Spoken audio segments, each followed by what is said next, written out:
हम पढ़ रहे हैं how to read faces, Mary Olmsted Stanton, volume first, theoretical part है, चैप्टर 5 चल रहा है, जिसमें आज हमारा नया हेडिंग टॉपिक शुरू होगा। द लीवर फैकल्टीज कौन सी ड्राइव्ड होती है लीवर से, जी लीवर के ऊपर कौन कौन से गुण इंसान के निर्भर करते हैं। इससे पहले हमने faculty derived from the reproductive system, faculty derived from the glandular system, faculty derived from the kidney, faculty derived from the intestinal system, ये सब हमारे चर्चा में आए हैं दोस्त। तो पेज नंबर 182 पे है डॉक्टर मितपाल भाई। टॉपिक चलेगा जी द लीवर। लीवर के लिए इन्होंने फैकल्टी बताई है hope. The degree of this very important faculty found in an individual is dependent upon the normal action of a strong and healthy liver. ये जो इस फैकल्टी की जो इम्पोर्टेंस है कि कितनी डिग्री में किसी में होपफुल आशावान कोई व्यक्ति होगा, ये इस बात पे निर्भर करेगा कि उसका लीवर कितना मजबूत है, कितना हेल्दी है, जी कितने नॉर्मल एक्शन है उसके।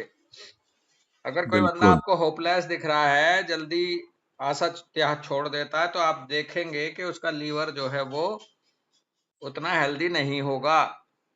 बिल्कुल if the liver be of good quality, that is to say free from all inherited weakness and always acting normally, a high quality of hope will accompany its action. बढ़िया बात कह रही है। Inherited weakness का जिक्र आ गया है। अगर किसी का लीवर गुड क्वालिटी का है, अगर उसको पीछे से वीकनेस ना आई हो लीवर से संबंधित, वो और हमेशा नॉर्मल काम कर रहा हो, तो उसका आप देखेंगे कि क्वालिटी ऑफ होप जो है उसकी उसके एक्शन से जुड़ी होगी। होप इज ए बिल्कुल ग्रेट सस्टेनर ऑफ लाइफ। और होप जो है ये जीवन को सस्टेन करने के लिए बहुत बड़ी चीज है। आशा ही जीवन है। आशा के साथ आगे ही बढ़ोगे, निराशा का मतलब है जीवन से विरक्त हो रहे हो। इसे विश्वास भी बोल देते हैं। कहते हैं ना, विश्वास के साथ आशा के साथ इंसान पूरी जिंदगी काट लेता है, इस बिल्कुल जी उम्मीद में कि अब होगा, अच्छा अब होगा। तो ये इसलिए ग्रेट सस्टेनर है लाइफ का। लाइफ को मेंटेन बनाए रखने में बहुत महत्वपूर्ण है आशा, hope. It BUOYS, it buoys one up under great difficulties. BUOY buoyancy है ये। अच्छा keep something at a high level, ये उभार के ले आता है। अगर किसी में होप है तो वो ग्रेट डिफिकल्टी जो आती है जीवन में, उनसे भी उभार के ले आता है, हाई रखता है उनमें, आपको निराशा में नहीं डूबने देता मुश्किलों में, अगर आप में होप अच्छी है तो।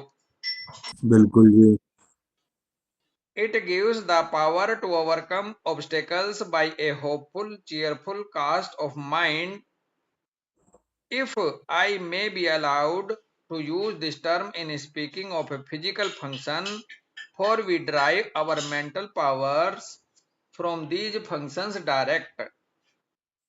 जी कह रही है कि it gives the power to overcome obstacles, ये एक शक्ति देता है, क्षमता देता है कठिनाइयों को ओवरकम करने के लिए। किसके द्वारा? होपफुल होते हुए, चीयरफुल होते हुए, माइंड को चीयरफुल और होपफुल रखते हुए ये मुश्किलों को के ऊपर भी ओवरकम करके रहता है। ये उन्हें सिर्फ आपके उस पे नहीं चढ़ने देता, सिर पे। बिल्कुल If I may allow to use this term in speaking of a physical function, we are drive our mental powers. अगर मैं फिजिकल फंक्शन के हिसाब से बात करूं, तो इससे हमारी मेंटल पावर्स ही डेवलप होती है, ड्राइव होती है। सीधे सीधे संबंध जुड़ा है इनका। In बिल्कुल sickness, no faculty except firmness so sustains the spirits and strength of the invalid. In sickness, no faculty except firmness so sustains the spirit and strength of the invalid. जब सीखना आती है एक तरह से, उस दौरान केवल फर्मनेस ही सस्टेन करके रखती है बिल्कुल जी। और स्ट्रेंथ को, जो इनवैलिड बच्चा होता है उसे। In this way it promotes health and longevity, और इस तरह से ये आपकी हेल्थ को प्रमोट करती है और आपके जीवन को लंबा चलाती है, आपको दीर्घायु बनाती है। Whenever I see an individual with cheerless, despondent, hopeless views of life and the future, I look for a liver disease either by abuse or by inheritance from some blue, grim, joyless, jaundiced, bilious ancestor, and I find this invariably the case. बहुत ही खूबसूरत observation अपना रख रही है Mary Holmes Stanton. कह रही है कि जब भी मैं कहीं ऐसा देखती हूँ कि कोई बंदा चीयरलेस है, रेस्पोंडेंट है, होपलेस है जीवन के प्रति या फ्यूचर के प्रति निराशावान है, तो मैंने ये देखा कि उसे लीवर डिजीज जरूर मिलेगा, या तो उसने अब्यूज करा कोई अल्कोहल वेल्कोहल लेके, कोई ड्रग्स लेकर के, या फिर बिल्कुल उसको पीछे से पैदाइशी आया है ऐसा ब्लू ग्रिम जॉयलेस जॉन्डिस्ड बिलियस एंसेस्टर रहे हैं भैया उसके फिर निराशा वाले। बिल, बिल्कुल रहे। और मैंने बिल, इसको हर एक केस में पाया, आवश्यक रूप से कोई भी ऐसा केस नहीं है जहां मुझे ये बात ना पक्की हुई हो। बिल्कुल बिल्कुल जी, बिल्कुल बिल्कुल। How little people think as they stuff and gorge and make themselves bilious and jaundiced of the gloom and watchedness they are storing up for future generations, cursing the unborn and sending down to posterity the blighting effects of their uncontrolled appetites. कितने how little लोग कितना छोटा सोचते हैं कई बार, जैसे कि वो एक अपने अंदर स्टफ बना के रखते हैं, इकट्ठा कर लेते हैं, गोर्ज एंड देमसेल्व्स बिलियस, और अपने आप को बिलियस बना के रखते हैं, चिड़चिड़े जॉन्डिस्ड बना के रखते हैं, दुखी रहते हैं, रेस्टनेस धूर्तता रहती है उनमें, और ये सबके सबको स्टोर कर लेते हैं, स्टोर अप होता है, स्टोर करते हैं फ्यूचर जनरेशन के लिए। अमित भाई, आने वाले बच्चों को दोगे फिर ये चीज आप, बिल्कुल जी। फ्यूचर जनरेशन के लिए स्टोर कर रखते हैं उनको। कर्सिंग द अनबोर्न, उनके लिए शाप, जो अभी पैदा भी नहीं हुए हैं उनको लिए ये शापित शाप आगे सेंड डाउन करते हैं अपने वंशजों के लिए, जो लोग ऐसे होते हैं। और इस तरह से उनमें एक अनकंट्रोल्ड एपेटाइट्स रहती है हर चीज के लिए। नाखुश इंसान की औलाद भी नाखुश ही होती है आगे चल के। बिल्कुल बिल्कुल जी। Surely it is here religion should commence, where it is most needed, and nature has placed conscientiousness in the vegetative division in the physical basis of human character, in order that it should protect the body in purity and soundness, and that morality should prevail. तो निश्चित रूप से religion को आगे आना शुरुआत करनी पड़ेगी। बहुत बिल्कुल जरूरत है रिलीजन को, यानी कि जो हमें जीवन के बारे में सिखाते हैं उनको उनको बहुत आवश्यकता है।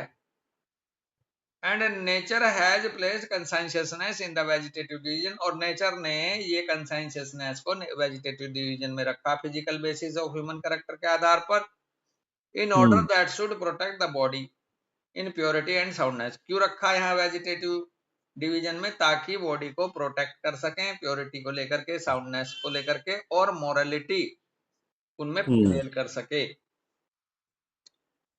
When I बिल्कुल observe persons whose views of life are gloomy and who live without hope, I cannot refrain from paraphrasing the scriptures.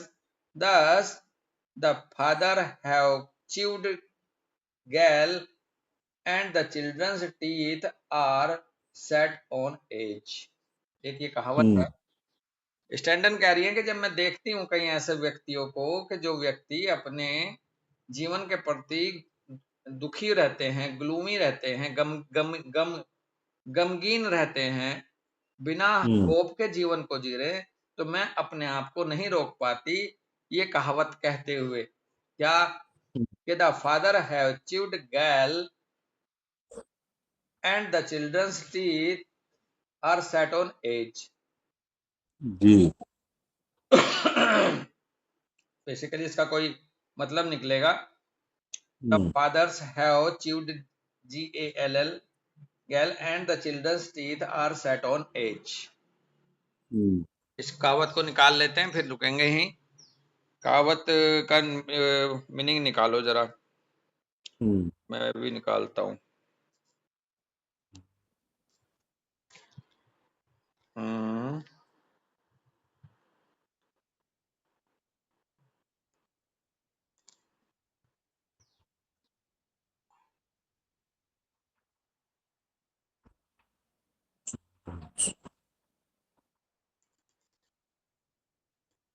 कुछ और खुल रहा है, हाँ अब निकलेगा।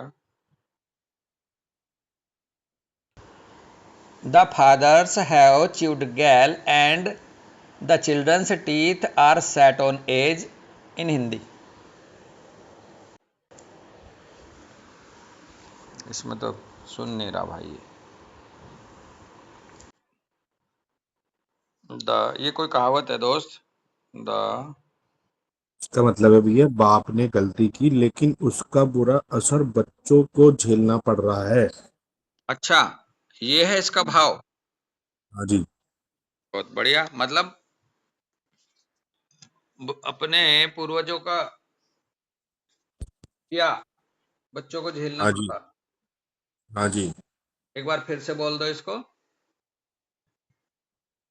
हाँ, फादर्स हैव अचीव्ड गैप। मतलब है कि बाप ने गलती की लेकिन उसका बुरा असर बच्चों को झेलना पड़ रहा है।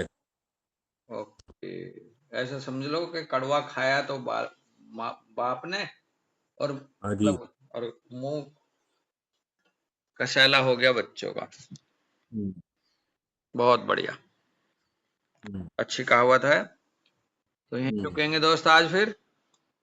हाँ जी भैया। राम राम भाई। राम राम भैया।